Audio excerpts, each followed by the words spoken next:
Hello everyone, আসসালামু আলাইকুম। কেমন আছেন সবাই? আশা করছি ভালো আছেন। আপনাদের দোয়া ও ভালোবাসায় আমিও ভালো আছি। আজকে সকাল সকালে একটি ব্লগ স্টার্ট করলাম। আশা করি আপনাদের কাছে আমার ব্লগটি ভালো লাগবে।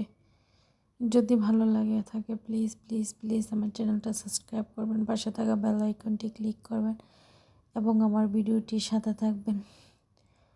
আমি সকালবেলা আমার মেয়েকে স্কুলে দিয়ে তারপরে আবার বাসা ব্যাক করতেছি। জানেন, আমাদের প্রবাসীর বউদের জীবনটাই অনেক কষ্টের। যারা প্রবাসীর বউ তারাই বোঝে।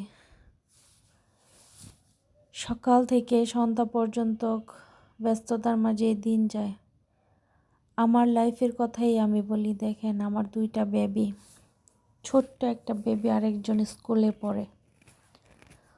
সকালে ঘুম থেকে উঠি, ছোটোটাকে রেডি করে দিয়ে ওর দাদুর কাছে রেখে বড় জনকে নিয়ে স্কুলে যাই। ওকে স্কুলে রেখে টিফিন খাইয়ে তারপর আবার বাসায় ব্যাক করি। বাসায় এসে আবার ওর দাদুর কাছ থেকে আমি নিয়ে আসি।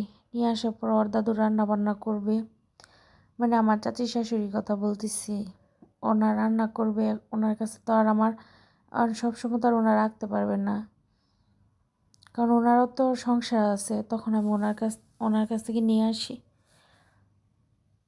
আসার পরে আপনার আমার ধরেন ওকে আসার পর আমি এই যে সকালে খাওয়া দাওয়া করে যাই নাই, এখন ওকে না মানে খাটে রেখে চলে যেতে পারছি না, আবার খেতে পারছি। মানে কি একটা কষ্ট! ওকে রেখে কোনো কাজই করা যায় না, নেওয়ার মতো একজন মানুষ নাই। মানে কি বলবো, বলার ভাষা নেই। মাঝে মাঝে নিজেকে এত অসহায় মনে হয়। জানেন, আমার দুইটা বাচ্চা নিয়ে আমার অনেক কষ্ট হয়ে যায়। আমি যা বলে বোঝাতে পারবো না। সারাদিন অক্লান্ত পরিশ্রম করি সকাল থেকে সন্ধ্যা পর্যন্ত। মানে বাচ্চা ছেলে মেয়ে যখন ঘুমিয়ে পড়ে তখন নিজে খুব একাকিত্ব মনে হয়, যে সারাদিন যে ক্লান্তটা সেটা শেয়ার করার মতো মানুষটাও নাই। আমার প্রবাসী বউরা দেখেন কোন দিক দিয়ে সুখী, কোনো দিক দিয়ে সুখী নাই। আমাদের নিয়তিটাই এরকম, কষ্ট শেয়ার করার মতো।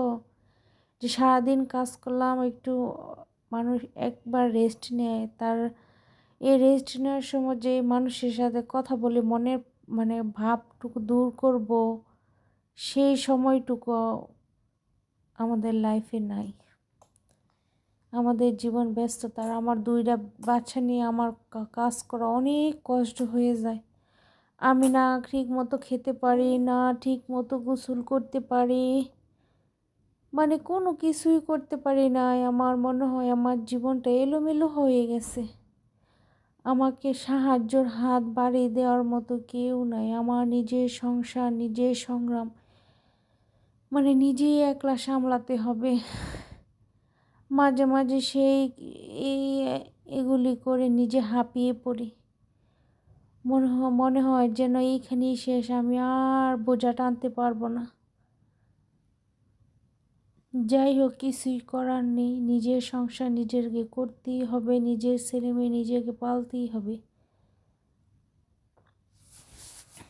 আমি আমার সংসারে কাজকর্মগুলো আপনাদের সাথে শেয়ার করলাম। আমি কী করলাম, কীভাবে রুম গোছালাম।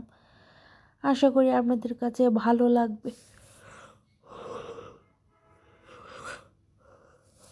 আমি ব্যস্ততার মাঝে যতটুকু পারি আমি আপনাদের মাঝে তুলে ধরি। বুঝে দেখেন আমার পুচকুসোনা, তাকে নিয়ে আমার সমস্ত দিন চলে যায়।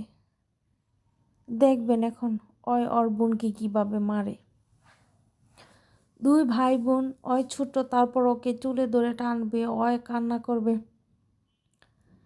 মানে ওদেরকে নিয়ে আমার সমস্ত দিন চলে যায়। মাঝে মাঝে অনেক বোরিং লাগে, বিরক্ত লাগে, কিন্তু মাঝে মাঝে চিন্তা করি একটা নারীর জীবনে যদি তার ছেলেমেয়েই না থাকে, সন্তানই না থাকে, তাহলে তার লাইফে কী আর আছে? একটা নারীর অহংকারই তো তার সন্তান। সারাদিন অক্লান্ত পরিশ্রম করি, এত বিরক্ত হই, তারপর সন্তানের মুখের দিকে তাকালে সব কিছু ভুলে যাই। আজকের ভিডিওটি এ পর্যন্ত। কি সবাই ভালো থাকবেন, সুস্থ থাকবেন। আমার ভিডিওটি